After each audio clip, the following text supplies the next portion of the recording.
Guys अब हम बात करने वाले हैं क्लास 9 के मैथ्स और जो आपका सेट 4 है और ये आपके टर्म 1 के एग्ज़ाम के दृष्टि से काफ़ी इंपॉर्टेंट है क्योंकि अगर आपने इन सारे क्वेश्चंस का टर्म 1 से 6 तक आपने कर लिया, क्योंकि इस वीडियो में मैं बताने वाला हूँ 6 तक, तो ऐसा आपका कभी नहीं आएगा ऐसा टाइम जो आप एक भी क्वेश्चन सॉल्व नहीं कर पाओगे। यानी आपको, बल्कि आप जो है ना सारा क्वेश्चन का आंसर आराम से दे पाओगे, आइडिया आपको लग ही जाएगा। और मैं बता रही हूँ आप 40 में 40 मार्क्स आराम से स्कोर कर पाएंगे अगर इन सारे सेट को करते ही जाते हो तो।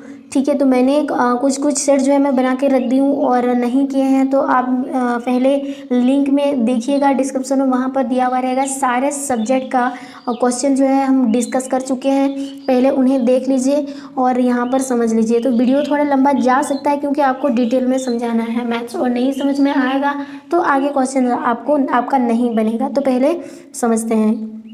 पहला क्वेश्चन हमारा, निम्नलिखित में कौन परिमेय संख्या है।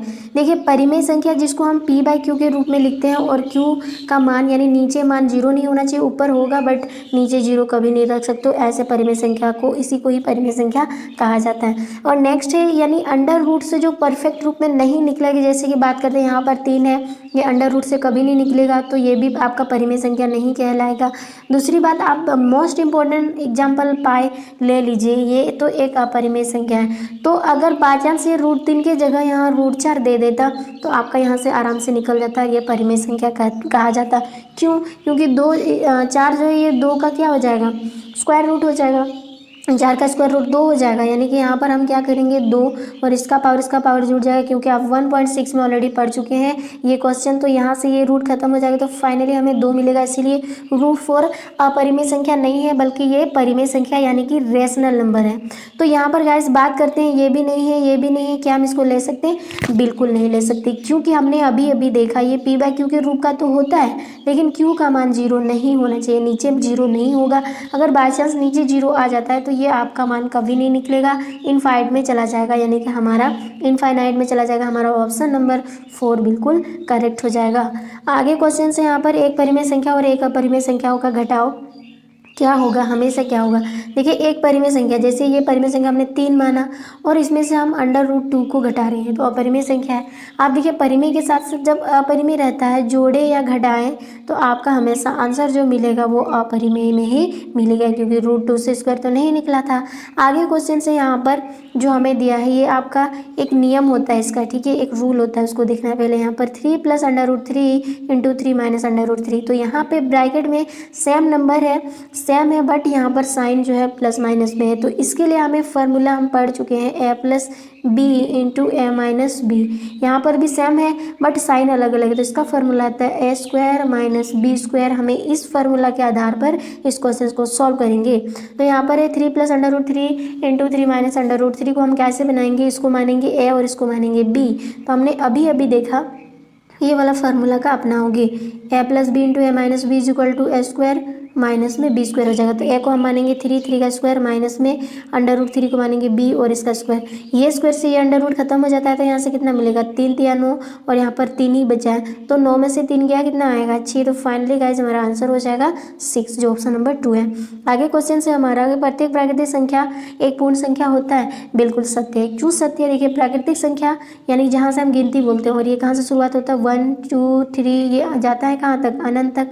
और पूर्ण संख्या जो ये शुरुआत होता है 0 से, यानी 0 1 2 3 4, ये भी बच जाता है कहाँ तक, अनंत तक। तो प्रत्येक प्राकृतिक संख्या, ये सभी प्राकृतिक संख्या यहाँ से तो मैच होते जा रहा है ना, सो हम कह सकते हैं सभी प्राकृतिक संख्या पूर्ण संख्या होता है, लेकिन सभी पूर्ण संख्या प्राकृतिक संख्या नहीं हो सकता। यहाँ पर हमारा प्राकृतिक संख्या पूर्ण संख्या होगा, ये बिल्कुल सच है, सत्य है। आगे है, निम्न में कौन परिमेय संख्या 1 और 2 के बीच में है। 1 और 2 के बीच में कौन तो परिमेय संख्या है। अगर आप नहीं समझते हो तो एक फार्मूला होता है एक परिमेय संख्या निकालने का, ठीक है, a + b/ 2, और a को मानो 1 और b को मानो 2। तो यहाँ पर हमने 1 + 2 करा और नीचे हो जाएगा 2, तो ऊपर कितना हो जाएगा, 3/2। तो हमारा ऑप्शन जो है 3/2 कहाँ पर है, यहाँ पर है, यानी कि 3/2 ऑप्शन नंबर 2 ये बिल्कुल करेक्ट हो जाएगा। नेक्स्ट 6 नंबर 4 का पावर 3/2 है, तो इसको हम कैसे निकालेंगे? इसको निकालने का तरीका, क्योंकि ये आपका 1.6 क्वेश्चन जो है यहाँ से उठाया है, तो 2 को 2 के आधार पर करना है, सॉरी 4 को 2 के आधार पर। तो 4 को हम कैसे लिख सकते हैं? 2 गुना 2 और इसका पावर है 3/2, तो इसका पावर जुड़ जाता है, क्योंकि आपने जाना है ए का पावर m इंटू ए का पावर n, आधार समान है तो पावर जुड़ जाता है, यानी ए का पावर m प्लस n हो जाता है, तो यहाँ पर पावर जुड़ जाएगा। तो कितना हो जाएगा? 2 का पावर 1 और ये कितना 2 और बाहर से 3/2, तो पावर का पावर गुना हो जाता, तो हमने यहाँ पर गुना कर दिया और 2 से 2 खत्म हो गया, तो 2 का पावर कितना आया 3, 2 का पावर 3 यानी 2 को 3 बार खुद से गुना करना है। कितना हो जाएगा? 2 दूनी 4 और 4 तिया 8, तो फाइनली हमारा आंसर जो आने वाला है वो कितना होगा? 8, जो ऑप्शन नंबर 4 है बिल्कुल करेक्ट। आगे क्वेश्चन, तो हम ये क्वेश्चन करने वाले हैं गाइस। हमने नंबर सिस्टम यानी फर्स्ट चैप्टर आपका और सेकंड चैप्टर आपका जो है ऑल ऑब्जेक्टिव क्वेश्चन आपको वहाँ पर तैयारी करने के लिए दिया गया है। बहुत ही अच्छे अच्छे क्वेश्चन है, अगर आप वो क्वेश्चन देख लेते हो तो आपको मॉडल देखने की ज़रूरत भी नहीं पड़ेगा, इतना अच्छा तरीके से बताया गया है। आप मॉडल का जितना क्वेश्चन देखेंगे वो बिना रिवाइज किए आपको क्वेश्चन देखते ही आंसर कर पाओगे। तो उसका डिस्क्रिप्शन भी उसका लिंक भी डिस्क्रिप्शन में दे दूँगी, यहीं पर आप देख लेंगे, वहीं से आपको बेटर समझ में आएगा। तो यहाँ पर है हमें इसका शून्य ज्ञात करना है। शून्य ज्ञात करना मतलब इसका मान को 0 करना है। तो गाइज यहाँ पर अगर आपको नहीं समझ में आ रहा है यहाँ पर, तो आप इनको मान सकते हो, यानी 2x + 5 = आप 0 मानेंगे, और x का मान निकालेंगे तो पहले 5 को उधर भेजिए, तो प्लस का बराबर के उधर जाने से क्या हो जाता है माइनस में 5, x का मान निकालेंगे गुना वाला भाग में आ जाएगा, तो इधर में बचा है पहले से -5 और 2 गुना में, तो ये भाग में आ जाएगा। -5/2 जो है ये x के जगह पर रखेंगे, यानी x का मान कितना हो जाएगा? जैसे यहाँ p दिया था यहाँ पर रखेंगे -5/2 और इधर हो जाएगा 2x + 5। आपका आंसर तो आ चुका -5/2 होगा, लेकिन यहाँ पर देखेंगे क्या 0 आता है या नहीं आता है। तो x की जगह पर कितना रखना है? -5/2, तो यहाँ पर रखेंगे -5/2 प्लस में 5, 2 से 2 कैंसिल हो जाएगा क्योंकि यहाँ गुना है, तो यहाँ पर कितना बचा -5 प्लस में 5 और प्लस माइनस कट के आपका 0 आता है, तो शून्य हो गया। तो हमारा शून्य किससे हुआ? -5/2 को रखे तभी ना x में, तो हमारा आंसर हो जाएगा फर्स्ट ऑप्शन। आगे क्वेश्चन है बहुपद का घात बताना। यहाँ पर घात आपको बताया जाएगा, घात कैसे निकालते हैं। जैसे मान के चले यहाँ पर 2x का पावर 6 दिया है, यहाँ पर 23x का पावर 2 दिया है, यहाँ पर 4 दिया है, तो इसमें घात अगर आपको निकालना है तो गाइस इसमें मैक्सिमम पावर कितना है? 2 है या 6 है? सबसे ज़्यादा क्या है? 6 है, तो यहाँ पर आपका घात हो जाएगा इस बहुपद में, जो सबसे ज़्यादा पावर है वही तो 2 है। तो यहाँ पर भी आप देखेंगे कि इस क्वेश्चन में घात कितना है? 2 है, तो हमारा ऑप्शन 2 ही होगा। ठीक है, उसी तरह आपको बताना है। और आगे क्वेश्चन यहाँ पर दिया x = -1 के लिए बहुपद इतना का मान क्या होगा। तो x की जगह पर -1 रखेंगे तो इस बहुपद का मान क्या हो जाएगा। तो यहाँ से हमें क्या करना है? p और -1 रखने बोला x की जगह पर, यहाँ पर है 5 और 5 -1 रखेंगे x पर, और यहाँ -4 फिर -1 का स्क्वायर हो जाएगा प्लस में 3, तो यहाँ पर प्लस माइनस माइनस में कितना हो जाएगा? 5 -1 को माइनस 2 बार गुना करेंगे, यानी -1 गुना -1, तो ये हो जाएगा प्लस में 1 और प्लस माइनस माइनस और 4 × 4 प्लस में 3, तो यहाँ पर माइनस क्या हो जाएगा? प्लस और माइनस में 9 हो जाएगा और प्लस में 3, माइनस में माइनस प्लस फिर माइनस हो जाएगा, यानी -9 और +3 में से घट जाएगा, 9 में से 3 जाएगा, कितना बचेगा? 6, और दोनों में बड़ा कौन है? 9 या 3, तो देखने में लग रहा है 3 बड़ा है, इसीलिए इसका साइन लग जाएगा, यानी -6 हमारा फाइनली आंसर आ जाएगा, और ये ऑप्शन नंबर कितना है? 4th पर है। आगे क्वेश्चन से यहाँ पर बोला है बहुपद 2x + x² + x में x² का गुणक। देखिए गुणक होता क्या है, जैसे मान के चले हमने यहाँ पर 3x का क्यूब लगाया और यहाँ पर 2x² प्लस में 6x + 7 दिया, और यहाँ पर आपको बोला है x³ का गुणक निकालो। किसका? x³ का। तो आप इधर देखना बंद करो, कहाँ पर x³ है? यहाँ पर आपको दिख रहा है, और x³ के आगे संख्या के रूप में क्या है? प्लस में 3 है, तो यही हो जाएगा उसका गुणक। इसीलिए अब हमें यहाँ पर देखना है, यहाँ से समझना है x² बोला है, ना इधर देखो ना इधर देखो, x² तो यहीं पर ही है ना, तो x² के आगे तुमको कुछ दिख रहा है? नहीं दिख रहा है, और जहाँ कुछ नहीं दिख रहा वहाँ पर 1 होता है, और आगे प्लस का साइन है तो प्लस में 1 आंसर हो जाएगा, जो सेकेंड नंबर ऑप्शन बिल्कुल करेक्ट है। आगे क्वेश्चन से यहाँ पर जो हमें दिया है x से भाग देंगे, यानी किससे भाग देंगे? x से। तो अभी फ़िलहाल कुछ नहीं दिया तो x की जगह पर 0 रखना पड़ेगा, तो हम क्या करेंगे? यहाँ पर p0 फाइंड करेंगे और इस क्वेश्चन को रखेंगे, यहाँ x³ है ना, x³ की जगह कितना रखेंगे? 0 का क्यूब, यहाँ पर प्लस में 3x² यानी 0 का स्क्वायर हो जाएगा, प्लस में 3x यानी x के ऊपर 0 प्लस में 1। तो यहाँ तक तो पूरा 0 हो जाएगा क्योंकि गुना में है, तो फाइनली हमारा आंसर कितना आएगा 1। और ऑप्शन नंबर कहाँ है 1, ये सेकंड पर हो जाएगा। आगे क्वेश्चन है 30 नंबर में बोला निम्न में से कौन सा बहुपद जो है द्विपद में है। द्विपद यानी दूसरा पद, ये नहीं होगा। ये 3 पद में है, ये 1 पद में है, और ये भी आपका 3 पद में है क्योंकि 1 पद 2 पद 3 पद ऐसे गिना जाता है। लेकिन अगर मैं बात करूँ यहाँ पर ये 2 पद में, इधर वाला 1 पद, इधर वाला 1 टुकड़ा है, यानी 2 टुकड़ा में है। अगर इसकी बात करूँ तो ये केवल 1 ही टुकड़ा में है क्योंकि यहाँ पर प्लस माइनस नहीं है। अब बहुपद बनने का 2 कंडीशन होता है, यानी किससे, या तो प्लस हो जाएगा उनके बीच या तो माइनस हो जाएगा, यही उनका कंडीशन है, तभी वो टुकड़ा में बांट सकता है। आगे क्वेश्चन है 14 नंबर, इसमें क्या बोला है कि 2x² - 7x + 1 का गुणनखंड करें। इसका गुणनखंड कैसे किया जाता है। देखिए शुरू वाला 12 है और लास्ट वाला 1 है, यानी शुरू वाला और लास्ट वाला नंबर को आपस में गुना किया जाता है। तो 12 और 1 को गुना करेंगे कितना हो जाएगा 12 × 12। अब इस 12 को क्या करेंगे, यानी गुना करेंगे तो 12 आएगा, और ऐसे 2 नंबर को गुना करेंगे तो 12 आएगा, और जोड़ेंगे या घटाएंगे तो माइनस में 7 आएगा। तो गाइस अगर मैं बात करूँ, अगर आपको कोई आइडिया नहीं सोचता तो आप लॉसो करने शुरू कर देंगे, और अगर इसको कर लेंगे तो ये कितना हो जाएगा 2 × 6 = 12, फिर 2 × 3 = 6। तो अगर इन दोनों को एक साथ करेंगे 2 दूनी 4 और 4 × 3 = 12, हमें तो मिल गया ये 12 गुना में। क्या इसको जोड़ेंगे तो 7 आएगा, इधर 4 और उधर 3, हाँ मतलब यहाँ पे 7 आ गया, तो हमें आइडिया लग गया। लेकिन आंसर किस में आना चाहिए, माइनस में। तो यहाँ पर -3 और -4 को जोड़ेंगे तो माइनस में 7 आएगा, तो हमें पता चल गया दोनों ही माइनस में होना चाहिए। और -3 गुना -4 करेंगे तो माइनस माइनस प्लस हो जाएगा, और प्लस में हमें 12 आएगा, तो ये सटीक बैठता है, तो हमें यही करना है। तो यहाँ पर 12x² है, इसको कुछ नहीं करेंगे, एज इट इज रखेंगे। यहाँ माइनस आते हैं ना, इसको आप कोई भी आगे कर सकते हो। तो यहाँ पे फिलहाल हम माइनस में 4x² करते हैं, फिर माइनस में 3x, यानी इस 7 को 2 टुकड़े में बांटना है, प्लस में 1। तो ये कितना जोड़ा बन गया 2 जोड़ा बना। अब इन दोनों जोड़ों में से क्या कॉमन निकलेगा, हम देख रहे हैं 4 का पढ़ा में 4 भी आता है, 12 भी आता है, और साथ में x भी आता है। तो हम ना 4x को कॉमन लेते हैं, तो यहाँ पर कितना हो जाएगा 3 × 4 = 12, 2x में से 1 निकला है तो 1 बचा है। यहाँ से टोटल निकल गया, तो -1 के रूप में है, और यहाँ प्लस है तो यहाँ पर भी हमें प्लस करना है कि दोनों घर में समान करना है। ये घर जो है इस घर में जितना है इस घर में भी उतना ही आएगा। तो यहाँ से हम क्या निकाल सकते हैं, कुछ भी नहीं निकलेगा, लेकिन माइनस और 1 कॉमन निकल सकता है। या तो यहाँ से माइनस माइनस क्या हो जाएगा माइनस, और ये माइनस क्या हो जाएगा प्लस, यानी प्लस में 3x और माइनस प्लस, यानी ये माइनस और ये प्लस गुना करेंगे कितना हो जाएगा माइनस में 1। और ये घर और ये घर बिल्कुल समान हो गया, तो इसको हम लोग ऐसे लिखते हैं, इस घर में से एक कॉमन चला जाएगा, जैसे यहाँ से हम इधर आते हैं कितना हो जाएगा 3x - 1, और यहाँ पर करेंगे 4x - 1। तो ये हो जाएगा इसका गुणनखंड, यानी ऑप्शन नंबर कौन तो हो जाएगा हमारा 3x - 1 और 4x - ये हमारा हो जाएगा 3rd नंबर ऑप्शन। आगे क्वेश्चंस दिया है यहाँ पर 15 नंबर 16 जी का निर्देशांक क्या हो जाएगा। यहाँ पर जी जो है इसका निर्देशांक क्या हो जाएगा, पहले x आता है उसके बाद y।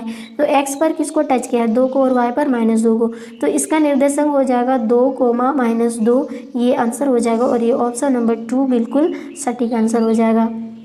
आगे क्वेश्चन यहाँ पर दिया है, यानी आकृति जो है आकृति में 2, -4 का निर्देशांक कौन सा बिंदु को प्रदर्शित करता है। यानी x का कितना होना चाहिए, x जो है किस निर्देशांक पर जाना चाहिए 2, यानी x का निर्देशांक 2 है, और y का -4, यानी किस घर में आएगा, पहले प्लस उसके बाद माइनस, तो ये 4th वाला घर में आता है, 4th वाला घर में आता है, और यहीं पर है x का मान 2 और y का -1। तो हमारा निर्देशांक किस पर है ए पर, तो हमारा 1st नंबर ऑप्शन बिल्कुल करेक्ट हो जाएगा।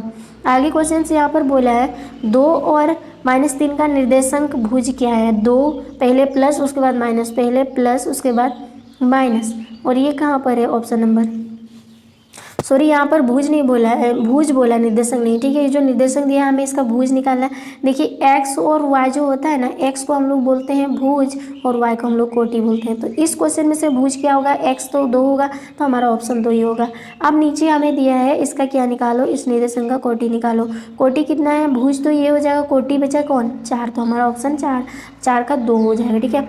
नेक्स्ट है 19 में ये जो बिंदु दिया है, ठीक है, इसमें -2 और 4 किस चतुर्थांश में है, पहले माइनस उसके बाद प्लस किस चतुर्थांश में होता है। तो आपको ध्यान रखना है यहाँ पर, जैसे ये क्या है, एक हमने ये ग्राफ खींच लिया, ये वाला घर दोनों के दोनों प्लस होता है, ये वाला माइनस उसके बाद प्लस होता है, ये वाला दोनों ही माइनस होते हैं, और ये पहले प्लस उसके बाद माइनस होता है। ये हो गया आपका पहला घर, ये हो गया आपका दूसरा घर, और ये आपका होता है जो जिसमें दोनों है माइनस वो तीसरा, और जिसमें पहले प्लस होगा फिर माइनस होगा वो चौथा घर। तो यहाँ पर हमें बताया है ये माइनस होगा प्लस किस चतुर्थांश में होगा, तो यहाँ पर हम देख रहे हैं पहले माइनस उसके बाद प्लस और ये दूसरा चतुर्थांश में होगा, यानी हमारा आंसर हो जाएगा द्वितीय चतुर्थांश। आगे क्वेश्चन दिया है y अक्ष को किस बिंदु की दूरी को कहते हैं, तो y अक्ष को किस बिंदु की दूरी कहते हैं, भुज की, यानी कि ये जो y है आपने देखा होगा और ये x होता है, तो y अक्ष जो है ये y अक्ष और ये x अक्ष है, तो इसी को ना भुज कहते हैं। भुज की दूरी को कहा जाता है, दूरी बिंदु क्या हो जाएगा, भुज, यानी y अक्ष का दूरी बिंदु क्या हो जाएगा, भुज यानी x, ठीक है, तो उसको भुज कहा जाता है। आगे क्वेश्चन से यहाँ पर हमें दिया है x minus y by 5 minus 10 बराबर 0 को a x plus b y plus c is equal to 0 में व्यक्त करने पर ए और बी सी का मान निकालना है। तो अगर इसका स्टैंडर्ड फॉर्म ये है, अगर हम इसको देखकर चलेंगे तो x की जगह पर क्या है, कुछ नहीं है, तो x बराबर कितना लिख सकते हैं 1, और y का यानी b का मान कितना है b, तो यहाँ पर y बाय कितना है 5 है, तो इसको रखेंगे -1/5 क्योंकि माइनस है, और c का मान हो जाएगा माइनस में 10, और ये ऑप्शन कहाँ पर है, तो यहाँ पर हम देखेंगे ऑप्शन नंबर 4 बिल्कुल करेक्ट हो जाएगा। ए का मान ए का 1 और बी का -1/5 और सी का -10, ये आंसर हमारा सही हो जाएगा। सॉरी गाइस, यहाँ पर माफ़ कीजिएगा, यहाँ धुंधला दिख रहा है, लेकिन आपको समझ में आ जाएगा यहाँ पर क्वेश्चन अगर हम रीड करें तो, ठीक है। क्वेश्चन से यदि एक और एक का यानी एक और एक का रैखिक समीकरण इतना है तो के का हल क्या होगा। देखो 1,1 है तो इसका क्या हो जाएगा, एक्स का भी 1 रखेंगे, वाई का भी 1 रखेंगे, तो आंसर क्या हो जाएगा ये हमें पता करना है। तो यहाँ पर हम क्या कर सकते हैं, एक्स का भी 1 रखेंगे, यानी एक्स बराबर 1 रखने बोला है, वाई बराबर भी 1 रखो, और क्वेश्चन है 5x + 3y = के, हमें के का मान फाइंड करना है। एक्स की जगह पर 1 यानी 5 × 1 प्लस वाई की जगह पर भी 1 यानी 3 × 1 = के, तो यहाँ पर 5 का 5 और 3 का 3 = के हो जाएगा, तो 5 में से 3 को जोड़ेंगे तो कितना आ जाएगा 8, तो के का मान कितना आंसर हो जाएगा 8 होगा, जो ऑप्शन नंबर 3 है। आगे क्वेश्चन से यहाँ पर हमें बोला है एक्स की जगह पर 3 और वाई बराबर 2 किस समीकरण का हल है। अगर यहाँ पर हम x को 3 रखेंगे, y को 2 रखेंगे, तो यहाँ पर हो जाएगा 3 और यहाँ 2 दूनी 4, जो दोनों को जोड़ेंगे कितना हो जाएगा 7, तो 6 के बराबर नहीं होगा, इसलिए ऑप्शन नंबर 1 कट हो गया। दूसरा है यहाँ पर अगर हम रखेंगे कितना 3, तो यहाँ पर हो जाएगा 2 3 6, और यहाँ पर 2 रखेंगे कितना हो जाएगा, और 3 यहाँ पर हो जाएगा 2 3 6 और यहाँ 3 दूनी 6, यानी 6 + 6 कितना हो जाएगा 12, तो ये बिल्कुल सटीक बैठता है, तो हमारा ऑप्शन जो है ये बिल्कुल करेक्ट हो जाएगा, इसका हल हो जाएगा, ठीक है। तो यहाँ पर आंसर मिल गया, तो आगे हमें क्या ढूंढना है। आगे क्वेश्चन से यहाँ पर बोला निम्न हलों में कौन समीकरण इसका एक हल होगा। तो गाइस यहाँ पर कौन सा समीकरण जो है एक हल हो सकता है यहाँ पर, ठीक है। तो मैं बात करूँ, अगर यहाँ पर 0 रखेंगे, यहाँ 0 रखेंगे या y का भी 0 रखेंगे, तो पूरा मान 0 हो जाएगा, जो 4 के बराबर नहीं होगा। अगर हम यहाँ पर 0 रखेंगे और यहाँ पर 4 रखेंगे, यहाँ पर तो -8 बराबर 4, क्या दोनों बराबर है, नहीं है, तो हमारा ऑप्शन नंबर 2 भी नहीं करेक्ट होगा। आगे अगर हमें यहाँ x की जगह पर 4 रखेंगे, यहाँ 4 यानी x की जगह पर 4 रखेंगे, माइनस में 2 गुना यहाँ 0 कर देंगे, वो बराबर 0, तो 4 - 0 और इधर 4 है, तो आंसर ये 0 तो खत्म हो जाएगा, 4 और 4 दोनों बराबर है, तो हमारा ऑप्शन नंबर 3 बिल्कुल करेक्ट हो जाएगा। आगे क्वेश्चन से यहाँ पर हमें बोला है x + y = 7 का हल क्या होगा। तो x + y = 7 यानी कि x की जगह पर 0, y की जगह पर 0, तो यहाँ पर 0 + 0 क्या 7 के बराबर आएगा, नहीं आएगा, तो ऑप्शन नंबर फर्स्ट हमारा गलत हो गया। यहाँ x बराबर 3 रखेंगे, y बराबर 0, तो यहाँ पर 3 x की जगह पर y 0 क्या 7 के बराबर आया, नहीं आया, तो ऑप्शन 1 भी 2 भी कट गया। दूसरा हमें x की जगह पर 0 रखना है, y पर 3 यानी 0 + 4 बराबर 7 आएगा, नहीं आएगा, तो 3rd नंबर ऑप्शन भी बिल्कुल गलत हो गया। अब 4th नंबर ऑप्शन को देखते हैं। x की जगह पर 3, y की जगह पर 4, तो यहाँ पर है हमारा क्वेश्चन, तो x की जगह पर 3, y पर 4 और बराबर कितना होना चाहिए 7, तो 3 और 4 7 हो गया, जो दोनों साइड बराबर हो गया, तो हमारा आंसर 4 बिल्कुल करेक्ट हो जाएगा। आगे क्वेश्चन है 26 नंबर से बोला यदि बिंदु 3 4 समीकरण 3y बराबर ax + 7 के आलेख पर स्थित है, तो a का मान निकालो। तो a का मान हमें निकालना है, तो x यहाँ पर हम क्या कर सकते हैं, x बराबर कितना रखेंगे, x बराबर 3 रखेंगे और y बराबर कितना रखेंगे 4, तो यहाँ पर हमें ये जो समीकरण दिया है, पहले हम x बराबर 3 और y बराबर 4 रख के देखते हैं। तो यहाँ पर 3y है, y की जगह पर कितना रखना है 4, और इधर हो जाएगा a, और x की जगह पर कितना रखने बोला है 3 + 7, ठीक है, तो यहाँ पर हो जाएगा 3 4 है 12, और यहाँ पर हो जाएगा 3a प्लस में 7, तो 7 को इधर लाएंगे, 12 में घटा प्लस का माइनस हो जाएगा, और इधर हो जाएगा कितना 3a, तो 12 में से 7 गया, कितना बचेगा, यहाँ से हम इधर ले जाते हैं 5 बचेगा, और इधर बचा कितना 3 है, और ए का मान निकालना है, ए बराबर तो 5 हो जाएगा, फिर 3 गुना में है तो आंसर कितना आ जाएगा 5/3, और ये ऑप्शन नंबर सेकंड पर है 5/3, ये आंसर हो जाएगा। आगे क्वेश्चन यहाँ पर दिए गए आलेख को किस समीकरण जो है दर्शाता है, किस समीकरण का है। तो गाइस यहाँ पर अगर हम पहला क्वेश्चन का ऑप्शन देखेंगे, पहला ऑप्शन देखेंगे x + y = 0 क्या होता है, तो यहाँ पर हम पहले इसको देखते हैं, यानी x बराबर 0 रखेंगे, y का 4 रखेंगे और इधर आएगा 0। क्या ये बात सही है, यहाँ पर 4 और इधर 0 है, नहीं होगा तो हमारा ऑप्शन नंबर ये भी सही नहीं है, तो दूसरा क्या चेक करेंगे। अगर हम सेकेंड नंबर को देखते हैं, ठीक है, तो यहाँ पर देखिए y बराबर कितना है 2x, y बराबर 2x है, और x की जगह पर 0 रखो और y पर 4, इधर हो जाएगा 2 × x का 0, तो इधर 4 और इधर 0 क्या बराबर है, नहीं है, तो ये भी ऑप्शन गलत हो जाएगा। आगे हमें चेक करना है यहाँ पर कितना, इस क्वेश्चन का करेंगे, तो यहाँ पर हमें मालूम है x बराबर 0 रखो और y बराबर 4, तो यहाँ पर हमें क्या करना है, y का मान 4 रखेंगे, और यहाँ पर है 2x, यानी 2 × y का मान कितना, x का मान कितना रखना है 0, और प्लस में 4 है, तो इधर 4 और यहाँ पर हो जाएगा 2 0 0 + 4, यानी फाइनली हमें मिलेगा 4 बराबर 4। यहाँ पर हमें बराबर आंसर मिल गया, तो हमारा थर्ड वाला ऑप्शन जो है बिल्कुल करेक्ट हो जाएगा।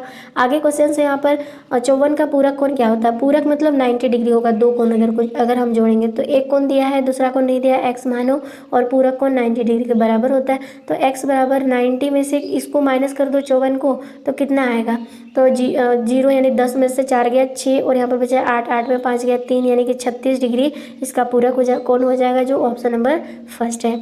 आगे क्वेश्चन है, यहाँ पर दिया है 68 का संपूरक कोण, संपूरक कोण कितना होता है, अगर दो कोण को जोड़ेंगे तो 180 डिग्री होगा। इसमें से 68 एक कोण दिया हुआ है, दूसरा नहीं दिया है, इसको मानेंगे x, तो x का मान निकालेंगे तो 180 में से 68 डिग्री को माइनस करेंगे, तो यहाँ x बराबर यहाँ से ले जाएंगे 10, 10 में 8 गया 2, और यहाँ पर बचा कितना 7, और 7 में से 6 गया तो कितना बचा 1, और इधर 1, यानी 112 डिग्री हमारा आंसर हो जाएगा, जो ऑप्शन नंबर थर्ड पर है। आगे 30 नंबर क्वेश्चन, इसमें क्या हमें बोला है, इसमें बोला है एक कोण की माप अपने संपूरक कोण के समान है तो इसकी माप क्या होगी, अपने संपूरक कोण के समान है तो इसकी माप क्या होगी।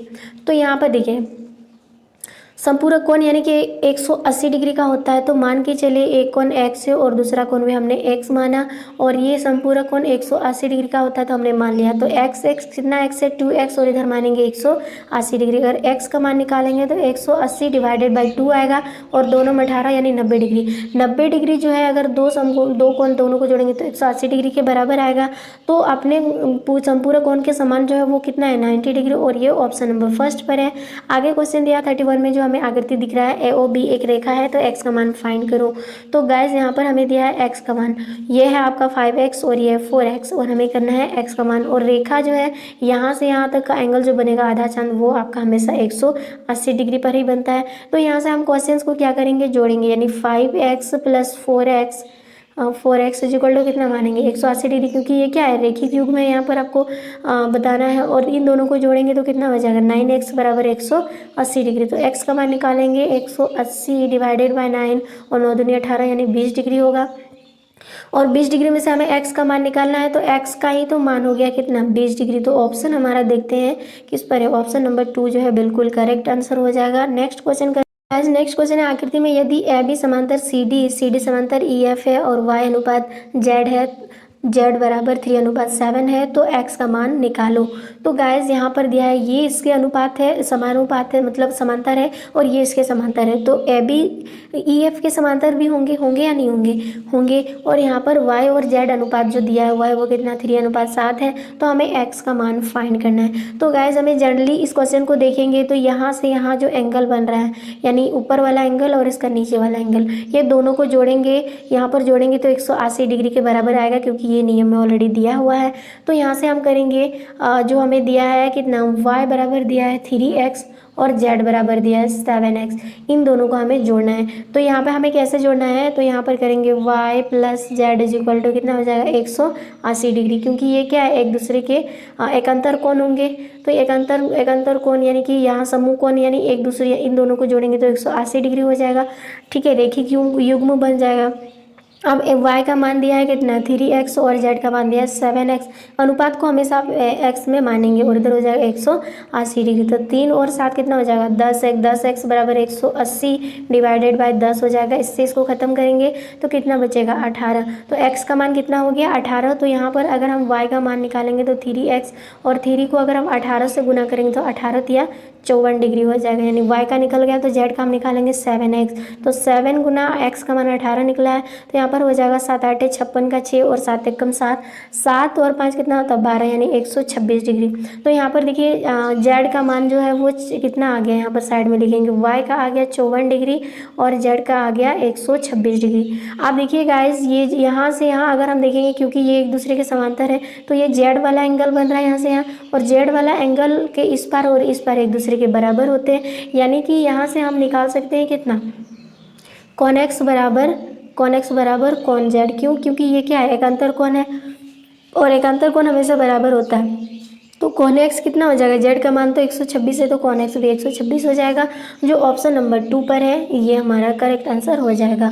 आगे क्वेश्चन हमें दिया है 33 में से बोला त्रिभुज के तीनों कोणों का अनुपात हमें दिया है 1:2:3। तो सबसे बड़े कोण का माप निकालो। सबसे बड़े कोण तो यहाँ पर 3 है तो 3 का माप हमें निकालना है और त्रिभुज का हमें अनुपात दिया। त्रिभुज में 3 भुजा होता है तो पहले मानो x, यानी पहला कोण x और दूसरा कोण 2x और तीसरा कोण 3x इक्वल टू हम जानते हैं त्रिभुज के अंदर वाला सभी कोणों का माप 180 डिग्री होता है। 3 3 5 जो एक और कितना हो जाएगा 6x हो जाएगा कुल मिला के, और यहाँ पर हो जाएगा 180 डिग्री। तो x का मान कितना हो जाएगा 180 बाय 6 से कट करेंगे तो 6 या 18 यानी 30 डिग्री हो जाएगा। तो x का मान कितना हो गया मतलब 60 डिग्री 36 डिग्री हो जाएगा, सॉरी 30 डिग्री हो जाएगा जो सबसे छोटी कोण का हो जाएगा। अगर हमें सबसे बड़ी कोण निकालना है तो वो कितना है 3x, और 3x बराबर हम यहाँ 3 से किसको गुना करेंगे 30 को गुना करेंगे तो कितना हो जाएगा 3 3 9 और 1 0 यानी 90 डिग्री हमारा आंसर जो है ये सबसे बड़ा कोण का हो जाएगा और सबसे छोटा कोण 30 डिग्री होगा।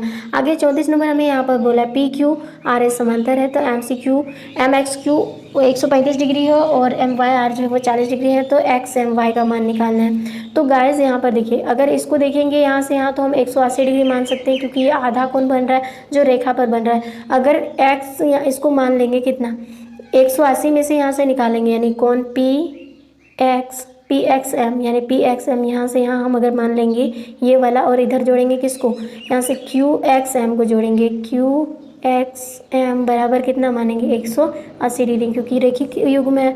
तो यहाँ से हमारा पी एक्स एम का मान नहीं दिया है लेकिन इसका मान दिया हुआ है कितना 135 डिग्री बराबर 180 डिग्री। अब हम करेंगे पी एक्स एम का 180 में से 135 घटाएंगे तो कितना आ जाएगा 5 और इधर 7 4 यानी 45 डिग्री आ जाएगा। ये कितना डिग्री का है 45। अब उसी तरह हमें इसको यहाँ तक तो हमें दिया हुआ है। अब यहाँ पर देखेंगे यहाँ जो हमारा निकला वो कितना है 45 डिग्री। अब ये एंगल और ये एंगल एक दूसरे के बराबर है क्योंकि जेड एंगल पर बन रहा है और ये एंगल और यहाँ से ये एंगल एक दूसरे के बराबर है। हम ऐसा इसीलिए लिए क्योंकि एक्स एम वाई लेना है एक्स एम वाई, और इसमें 2 कोण आता है एक यहाँ से यहाँ और एक यहाँ से यहाँ आता है। तो हमें इस कोण को किस तरह लेंगे तो एक्स एम वाई लेंगे तो यहाँ पर किस तरह से हम कर सकते हैं यहाँ पर हो जाएगा कोण एक्स एम वाई बराबर हो जाएगा यहाँ से हम किस किस कोण को ले सकते हैं एक्स एम एन, यहाँ पर हो जाएगा एक्स एम एन और प्लस में यहाँ हो जाएगा एम एन वाई, यहाँ पर हो जाएगा कोण एम एन वाई और एक्स एम यहाँ पे M N Y M N जो है यहाँ पर यानी एक्स है सॉरी वाई नहीं, ये यहाँ से जितना निकला था 45 यानी 45 हो जाएगा। तो यहाँ पर हम इसको रखेंगे कितना यहाँ पर हम इसको रखेंगे कितना हो जाएगा ये 45 यानी 45 हो जाएगा और प्लस में ये यानी ये जितना होगा इस साइड में उतना ही होता है। इनको जोड़ेंगे कितना 40, 45 और 40 को जोड़ेंगे कितना हो जाएगा गाइस यहाँ पर 5 और यहाँ पर हो जाएगा कितना 8 यानी 85 हो जाएगा। तो हमारा आंसर जो है यहाँ पर बिल्कुल 85 डिग्री आ जाएगा इसका आंसर। ठीक है, आगे क्वेश्चन है समान भुजा वाले दो वर्ग होते हैं कैसे होंगे। समान भुजा वाला वर्ग है तो दोनों वर्ग जो है सरसम होंगे ये बात है। आगे है ABC और DF में यानी AB और FD बराबर है, कोण A और कोण D भी बराबर है। तो दोनों जो है त्रिभुज S अभिगिरित से है तो कौन से सरसम सही होंगे। तो यहाँ पर देखिए दिया है AB और ABC और त्रिभुज दिया है और यहाँ पर DF ये है A और ये है B और ये है C, यहाँ पे दिया है D और ये है E और F। ठीक है, तो यहाँ पर हमें बोला ए बी सी और ए सी जो है वो बराबर है, तो ये किसके बराबर होंगे, ए सी और ए डी। देखिए यहाँ पर ए बी दिया है, यानी ए बी बराबर होंगे किसके, एफ डी के। अच्छा एफ डी है, यहाँ पर डी ई एफ है, डी ई एफ, ये ई हो जाएगा, ये एफ हो जाएगा। तो ये किसके बराबर है, ए बी, ए बी बराबर होंगे एफ डी के बराबर, यानी इसके बराबर। उसके बाद यहाँ पर हमें क्या निकालना है, ए सी, यानी ये इसके बराबर हो जाएंगे और ये एक एंगल हो जाएगा इसके बीच का एंगल। यानी क्वेश्चन से यहाँ पर त्रिभुज जो है गलती बनाए हैं। आप इसको ऐसे बना सकते हैं, ये मान के चलिए क्या है, ये बी है और ये ए है और ये कितना है आपका सी है, ए बी सी। और यहाँ पर हम करेंगे कितना, यहाँ पर करेंगे ई और यहाँ पर करेंगे एफ और ये करेंगे डी। तो यहाँ पर हमारा क्या क्या दिया है, ए बी, यानी ए बी बराबर होगा एफ डी, ये एफ डी होगा। ठीक है, तो यहाँ पर हमारा फाइनली आंसर जो सर्वसम्मता से हो जाएगा, तो ऐसे समांतर ऐसे बराबर होगा डी ई। आगे क्वेश्चन से किसी त्रिभुज के बराबर भुजाओं का समूह कोण भी क्या होता है, बराबर होता है। और यहाँ 38 नंबर क्वेश्चन जो दिया है, ए बी बराबर क्यू आर, बी सी बराबर पी आर और ए सी बराबर पी क्यू है, तो ये किससे कॉन्ग्रेंस होंगे, सी बी ए कॉन्ग्रेंस त्रिभुज पी आर क्यू से होगा। आगे क्वेश्चन से यहाँ पर ए बी सी में ए बी बराबर ए सी कोण 55 है, तो कोण बी 55 है, तो कोने का मान निकालो। देखो यहाँ पर ए बी बराबर होगा कितना, ऐसे ही होगा। तो यहाँ से हमें क्या करना है, जब भुजा एक दूसरे के बराबर है तो यहाँ पर ए का मान निकालना है, ए कितना होगा। ठीक है, और ये बी है और ये सी है, उसके बाद हमें ये और ये दिया है बराबर, तो समूह कोण भी एक दूसरे के बराबर होंगे। तो यहाँ पर देखिए ए बी बराबर है, ए बी बराबर है ए सी और बी सी 55 है, तो ये भी 55 हो जाएगा, ये 55 है तो सी भी 55 हो जाएगा। और हम जानते हैं त्रिभुज के तीनों कोण को जोड़ेंगे तो कितना हो जाएगा, 180 डिग्री। इसका मतलब 55 प्लस में कोण ए का मान नहीं दिया है और ये हो जाएगा त्रिभुज के अंतःकोणों का योग 180 डिग्री होता है। तो कोण ए बराबर 180 और 55 को जोड़ेंगे कितना हो जाएगा, 115, यानी कितना हो जाएगा माइनस में 111 110 हो जाएगा, 15 नहीं, कितना हो जाएगा 110। तो 110 180 में से 110 घटाएंगे तो कितना आएगा, फाइनली 70। तो हमारा ऑप्शन हो जाएगा 70 जो है फर्स्ट नंबर ऑप्शन सही हो जाएगा। आगे यहाँ पर त्रिभुज को हमें कॉन्ग्रेंस करना है, किससे कॉन्ग्रेंस हो जाएगा। तो गाइज यहाँ पर अगर हम इस त्रिभुज की बात करेंगे और यहाँ पर भी इसके नीचे एक त्रिभुज है, तो हम यहाँ पे करेंगे त्रिभुज ए बी सी और त्रिभुज किसमें ए बी डी में अगर हम देखेंगे तो किस नियम से होगा। तो यहाँ पर देखिए इस त्रिभुज में यानी कि ऐसी बराबर यहाँ पर क्या हो जाएगा, बी डी।